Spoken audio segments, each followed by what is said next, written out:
Olá, pessoal! Chegamos a mais uma aula da nossa mentoria do Antigo Testamento, com alguns improvisos, mas chegamos. E aí, a última aula que vocês tiveram foi a aula do livro de Levítico, foi uma aula já gravada há um ano atrás, através de uma videoaula, mas estamos aqui agora para estudar o livro de Números. Confesso que o livro de Números é um dos meus livros favoritos do Antigo Testamento, é um livro muito gostoso, eu me apaixonei por esse livro quando eu o estudei. Se a gente chega lá nos primeiros capítulos, dá uma lida, a gente não quer ler, a gente não gosta, porque, é seu nome, seu nome. Mas fora isso, tem um contexto muito especial, porque o livro de Números, ele permeia o período todo deles no deserto, especificamente o início deles e o final deles ali no deserto. Então ele traz praticamente a história deles no deserto. Tanto que o livro de Números, o nome no original significa no deserto, né? Foi trazido aqui o livro Números por causa de nomes, por causa do número, por causa da contagem das pessoas, mas o livro lá no original, quando foi escrito, era no deserto o título, porque conta a história do povo no deserto, a peregrinação deles no deserto. Então a gente termina o livro anterior, eles ainda no pé do Monte Sinai. Então a história é assim, eles saíram do Egito, peregrinaram, chegaram no pé do Monte Sinai, ali logo na saidinha do Egito. E aí eles ficaram no pé do Monte Sinai por um tempo ali. E aí, ali Deus deu as leis, lembra as leis onde Moisés subia lá no monte, Deus mandava. Tanto que no último livro, muitas pessoas falaram, tá repetido. Por quê? Porque Deus falava com Moisés transmitia pro povo que eles fizeram o bezerro de ouro, que eles se arrependeram de ter saído, porque Deus tinha deixado eles passar fome agora ali. Enfim, tantas coisas aconteceu ali. E ali, nesse pé do Monte Sinai, eles ficaram. Deus deu o tabernáculo para eles ali, onde eles teriam adoração a Deus, o Santo dos Santos, colocou os levitas, né, aqueles que cuidariam do templo, os sacerdotes, e ali eles ficaram. E aí, a história de livro de Números mostra a saída deles do pé do Monte Sinai até a chegada deles nas Campinas de Moabe, que é ali antes do Rio Jordão. Depois eles atravessam o Rio Jordão e já chegam na Terra Prometida. Então hoje a gente vai ver um pouco dessa história deles no deserto, dessa peregrinação, né? Então esse livro mostra o registro, recenseamento no capítulo 1 das pessoas da antiga geração, das pessoas que saíram do Egito, ali, e aí no final, ali no capítulo 26, mostra a lista da nova geração, das pessoas que iriam entrar na Terra Prometida. A gente vê que por causa da murmuração, por causa da murmuração daquele povo que só reclamava contra Deus, que achava tudo ruim, tudo aquilo que Deus fazia era ruim, mesmo Deus tendo livrado eles, mesmo Deus tendo tirado eles lá da escravidão, eles estavam reclamando. Então esse povo, ele não entrou na Terra Prometida, só a nova geração entrou, liderada por Josué, junto com seu companheiro Caleb. Então até Moisés não pôde desfrutar de chegar na Terra Prometida. Moisés, ele viu a Terra Prometida, mas ele não colocou os pés lá, por causa da desobediência, por causa de reclamar, de murmurar, por causa de não seguir aquilo que Deus fala. Isso já é a primeira lição desse livro. Esse livro tem tantas lições. A primeira lição desse livro nós podemos passar a vida inteira servindo a Deus. Você pode passar a vida inteira indo na igreja, mas se você não fazer a vontade de Deus, aquilo que Deus fala para você fazer, pode ser que você perca a Terra Prometida, pode ser que você perca a eternidade. Moisés, ele avistou a Terra Prometida, ele foi para a eternidade com Deus, mas ele não pôde pisar aqui na Terra Prometida, naquele lugar que por 40 anos ele peregrinou, aquele lugar onde Deus preparou ele a vida inteira para levar seu povo. Por quê? Porque ele não ouviu a voz de Deus. Quando Deus pediu para ele tocar na rocha para sair a água, ele estava estressado, o povo reclamando, ele foi lá e bateu. E aí veio a água, o povo pôde beber, mas ele foi contra aquilo que Deus falou, né? Ele não fez conforme Deus falou. Meu filho e minha filha, se Deus falar para você, faz isso, faz aquilo que Deus falou. Não existe eu acho. Não, é a vontade de Deus. Se Deus falou, faça isso, você tem que fazer aquilo. Se você não fazer, você não vai poder desfrutar dos manjares, daquela terra que mana leite e mel. Por quê? Porque você não cumpriu a vontade de Deus. A mesma coisa com pessoas que murmuram. Reclamavam do calor, reclamavam de não ter alimento, falavam que preferiam estar lá no Egito, fizeram o bezerro de ouro, reclamaram. Por essas reclamações eles ficaram 40 anos. Depois a gente vai ver ali, teve um lugar que eles fizeram uma volta e voltaram para o mesmo lugar. Por quê? Porque eles reclamavam, porque Deus fez eles passar mais tempo no deserto. Será que você está passando por um deserto na sua vida? Será que esse deserto, você olha e fala, parece que não tem fim? Será que essa falta de fim do deserto, será que você não chegar ainda naquele lugar que você quer é porque você está reclamando, é porque você não está fazendo aquilo que deve ser feito?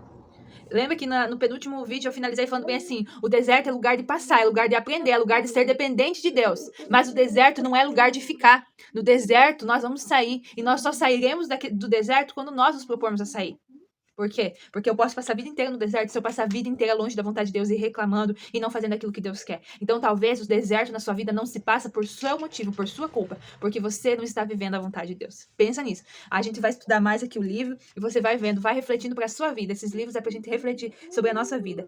Então, esse livro de Números é a perfeita sequência espiritual do livro de Levítico, que você leu anterior. No livro de Levítico fala da adoração do cristão. Em Números nos fala do andar do cristão. Em Levítico, vemos a forma que devemos cultuar o Deus Santo. Em Número, a forma em que devemos andar neste mundo. Em Levítico, temos os privilégios do cristão, que se aproximam de Deus. Em Número, nós vemos as responsabilidades dos cristãos de viver uma vida que agrada a Deus. Em Levítico, Deus demanda a santidade do seu povo. Em Números, Deus exige fé e obediência. Então, os capítulos principais são o 13º e o 14º, onde eles estavam em Cades Barneia, na divisa de Canaã. Deus enviou 12 espias para explorar a terra. Ao passar 40 dias, eles retornaram e deram seu relato. Falaram assim: a terra prometida era realmente boa, mas havia nela muitos inimigos fortes.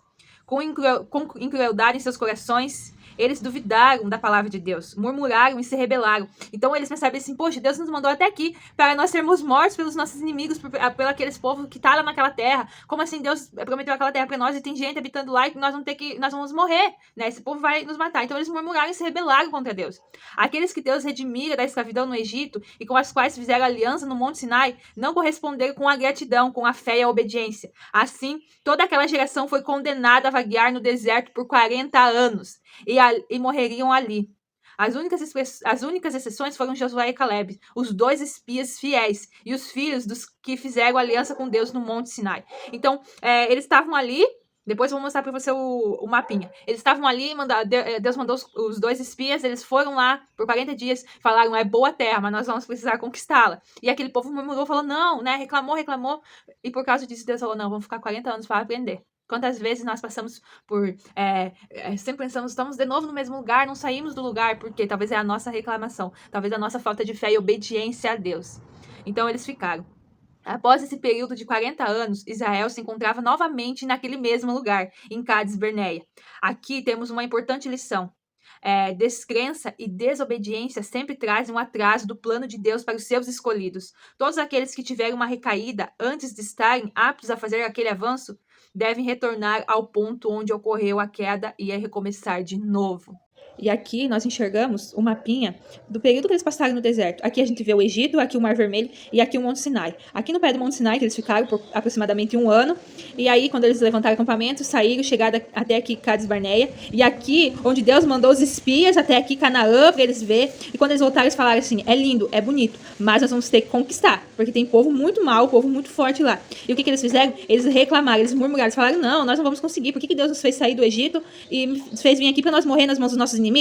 Então, o que Deus fez? Deus falou: por causa dessa desobediência, por causa que vocês estão murmurando, porque vocês não estão tendo fé, vocês não estão sendo gratos, vocês vão peregrinar 40 anos. Então, eles fizeram esse círculo aqui, ó, por 38 anos. Eles fizeram essa volta até chegar novamente no mesmo lugar onde eles estavam. Quando eles chegaram nesse mesmo lugar, novamente, Deus mandou os espias.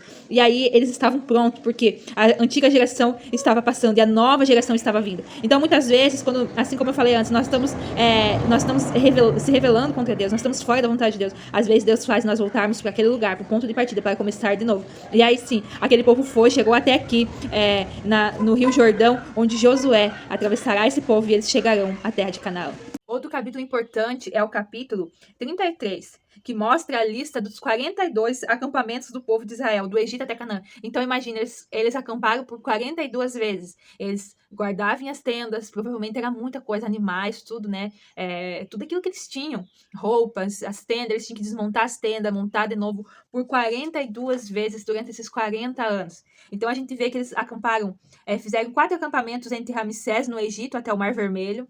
Daí 8 acampamentos do Mar Vermelho até o Monte Sinai, 22 acampamentos no Monte Sinai até Cades Barneia e 8 acampamentos de Cades Barneia até a terra de Moabe. Então, eles fizeram todos esses acampamentos. Então, essas etapas dos acampamentos, nós podemos enxergar como uma fase da nossa vida espiritual, desde a conversão até a maturidade em Cristo. A primeira etapa é o processo da saída do mundo, lá quando eles saíram do Egito. Na segunda, temos Deus lidando com a nossa carne através da sua graça, onde eles reclamaram e Deus mandava o socorro. Eles reclamaram e Deus falou assim, vai peregrinar por 40 anos. Na terceira, Deus lidando com a nossa... Na terceira, após Deus nos dar suas leis, ele continua lidando com a nossa carne, porém agora através do processo de disciplina. E finalmente, na quarta e última etapa, entramos no estágio da batalha espiritual. A disciplina é importante. Nós vamos passar por batalhas espirituais, onde nós teremos que lutar contra a nossa vontade, contra nossos maus desejos. E nós temos que lutar com isso, nós temos que vencer isso. E nós só venceremos através da disciplina, através de estarmos firmados. Então, quando seu pastor pede para você disciplina, pede para você, cobre de você, ele não está sendo ruim com você. Ele está ajudando você, ele está conduzindo você a essa caminhada até chegar à Terra Prometida. Então, a história de Balaão, no capítulo 22 até o capítulo 24, nos mostra que por mais que o Senhor discipline e corrija o seu povo, ele nunca o abandona ou permite que seja amaldiçoado pelo inimigo. Deus continua a ser fiel a respeito da infidelidade do seu povo. Mesmo seu povo sendo infiel, Deus ainda continua sendo fiel. Mesmo você desobedecendo a Deus, Deus continua te amando e continua cuidando de você. Miriam, Arão e Moisés morreram todos antes de cruzarem o Rio Jordão. Isso nos mostra que a profecia, sacerdócio e lei nos levam até a fronteira da Terra Prometida. Mas somente Jesus, nosso verdadeiro Josué, pode nos introduzir em nossa herança espiritual. E aí a gente acaba esse livro com eles no pé do Rio Jordão ali, prestes a atravessar o Rio Jordão. Moisés, no próximo livro de Deuteronômio, Moisés vai dar suas últimas palavras, e aí Moisés vai morrer, e Josué vai conduzir o seu povo, vai dirigir seu povo até chegar lá, conquistar a Terra Prometida.